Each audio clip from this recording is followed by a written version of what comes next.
Apa yang dimaksud dengan sola scriptura? Sola scriptura adalah doktrin Protestan yang menyatakan bahwa Alkitab saja merupakan otoritas tertinggi dalam iman.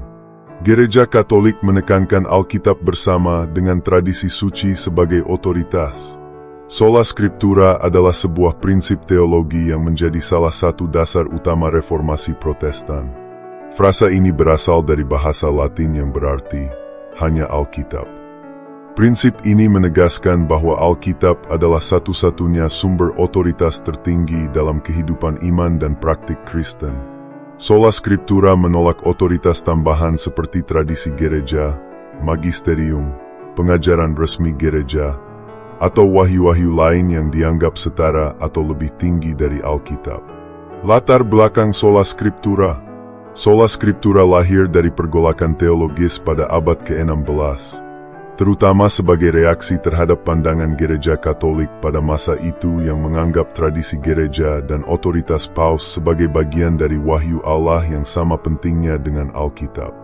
Reformasi Protestan, yang dipelopori oleh tokoh-tokoh seperti Martin Luther, John Calvin, dan Ulrich Zwingli, mengusung sola scriptura sebagai respons terhadap apa yang mereka anggap sebagai penyimpangan doktrin dan praktik gereja. Sebelum reformasi, Gereja Katolik mengajarkan bahwa Alkitab adalah salah satu sumber otoritas, tetapi harus ditafsirkan dalam terang tradisi dan pengajaran gereja. Para reformator, sebaliknya, menegaskan bahwa hanya Alkitab yang berisi firman Allah yang diilhamkan secara langsung, sehingga menjadi satu-satunya standar untuk menilai doktrin, moralitas, dan liturgi. Definisi dan aspek penting sola scriptura. Sola scriptura memiliki beberapa elemen kunci yang perlu dipahami. Alkitab sebagai otoritas tertinggi. Prinsip ini menyatakan bahwa Alkitab adalah otoritas tertinggi dalam semua hal yang berkaitan dengan iman dan praktik Kristen. Semua doktrin, keputusan, dan ajaran gereja harus tunduk pada apa yang diajarkan dalam Alkitab. Kecukupan Alkitab. Sola scriptura menegaskan bahwa Alkitab mengandung semua yang diperlukan untuk keselamatan, iman, dan hidup kudus. Tidak ada sumber tambahan yang diperlukan untuk melengkapi wahyu Allah yang sudah ada dalam Alkitab. Perspicuitas, kejelasan, Alkitab. Prinsip ini mengklaim bahwa pesan-pesan inti Alkitab, terutama yang berkaitan dengan keselamatan, cukup jelas sehingga dapat dipahami oleh semua orang yang membaca atau mendengarnya dengan iman yang tulus. Penolakan terhadap tradisi yang bertentangan. Sola scriptura tidak sepenuhnya menolak tradisi gereja, tetapi menolak tradisi yang dianggap bertentangan dengan atau tidak memiliki dasar dalam Alkitab. Peran sola scriptura dalam reformasi. Martin Luther, salah satu reformator utama, dengan tegas menegaskan sola scriptura dalam perdebatan teologisnya dengan gereja Katolik. Dalam Diet of Worms, 1521, ketika diperintahkan untuk mencabut ajarannya, Luther menyatakan bahwa nuraninya terikat oleh firman Allah yang ada dalam Alkitab. Ia berkata, "Saya tidak dapat dan tidak akan mencabut apapun, karena bertentangan dengan nurani tidaklah benar atau aman. Di sini saya berdiri, saya tidak dapat berbuat lain." Pernyataan ini menunjukkan bagaimana sola scriptura menjadi dasar untuk menilai ajaran dan praktik gereja pada masa itu. Luther menggunakan Alkitab untuk mengevaluasi doktrin-doktrin seperti penjualan indulgensi, supremasi paus, dan doktrin transubstansiasi. Implikasi teologis sola scriptura. Penolakan terhadap otoritas paus. Sola scriptura secara langsung menantang otoritas paus sebagai pengganti Kristus di dunia. Para reformator berpendapat bahwa tidak ada dasar Alkitabiah untuk mengklaim kekuasaan universal paus atas gereja. Penerjemahan dan penyebaran Alkitab. Prinsip sola scriptura mendorong penerjemahan Alkitab ke dalam bahasa lokal sehingga semua orang dapat membacanya. Sebelum reformasi, Alkitab umumnya hanya tersedia dalam bahasa Latin, yang hanya bisa diakses oleh para rohaniwan terpelajar. Individualisme dalam iman. Dengan menekankan bahwa setiap individu dapat membaca dan menafsirkan Alkitab secara langsung, Sola Scriptura memberikan otonomi kepada individu untuk mengevaluasi ajaran gereja berdasarkan firman Allah. Pluralitas doktrin.